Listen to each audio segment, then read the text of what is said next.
નમસ્કાર મિત્રો, આજે ઘણા દિવસો પછી શેર બજારમાં આપણને મંદી નથી જોવા મળી રહી. એ એક સારી વાત છે. થોડુંક બજાર પોઝિટિવ જોવા મળી રહ્યું છે. ખાસ કરીને મિડ કેપ સ્મોલ કેપ જે રીતે તૂટતું હતું એ ઘટતું જતું હતું, એ બંધ થયું છે. એ પણ એક સારી વાત છે. થોડુંક પોઝિટિવ બજાર જોવા મળી રહ્યું છે. ખાસ કરીને એવું કહી શકાય કે વેલ્યુ બાઇંગ બજારમાં આજે જોવા મળી રહ્યું છે. આવનારા દિવસોમાં બજેટ છે એટલે બજેટની પ્રી રેલી પણ આવી છે એવું કહી શકાય. અને પ્રાઇમરી માર્કેટની જો વાત કરીએ તો પ્રાઇમરી માર્કેટમાં પણ સારા આઈપીઓ ચાલી રહ્યા છે. એસએમઈની વાત કરીએ કે મેઇન બોર્ડના આઈપીઓની વાત કરીએ, ઓવર સબસ્ક્રિપ્શન ઘણા બધા થઈ રહ્યા છે. સારા કંપનીના આઈપીઓ છે.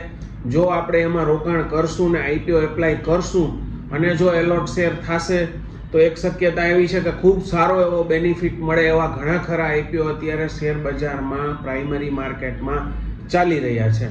આ આઈપીઓ ખાસ કરીને ભરવા જ જોઈએ. બધાને કહેવાનું એ જ છે કે આઈપીઓ ભરજો. શેર બજારની સેકન્ડરી માર્કેટની મંદીને ધ્યાને ન લેતા. આવનારા દિવસોમાં એવું પણ બને કે સેકન્ડરી માર્કેટમાં ફરી પાછી બૂમ આવે.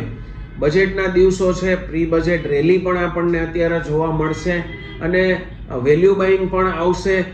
એક કહી શકાય કે ઘટતું પણ જો બજાર અટકી જાય તો પોતાને જે ઇન્વેસ્ટર્સને રોકાણ કરવું છે એ એટલીસ્ટ 20% રોકાણ અત્યારે કરી શકે. વધારે ઘટે તો બીજું 20%. એવી રીતે 5 પાર્ટમાં રોકાણ કરી શકાય.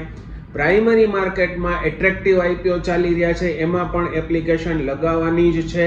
લગાવજો એપ્લિકેશન. એલોટમેન્ટ આવે તો લિસ્ટિંગ અથવા લિસ્ટિંગ પછી જો 10-15 દિવસ તમે હોલ્ડિંગ રાખશો તો પણ તમને સારું રિટર્ન મળવાની શક્યતા છે. એટલે પ્રાઇમરી અને સેકન્ડરી માર્કેટ બેયમાં અત્યારે વોચ રાખવા જેવી છે અને થોડું ઘણું ઇન્વેસ્ટમેન્ટ વેલ્યુ બાઇંગ તરીકે કરી શકાય, પ્રી બજેટ રેલી તરીકે કરી શકાય અને પ્રાઇમરીમાં આઈપીઓ ભરી શકાય.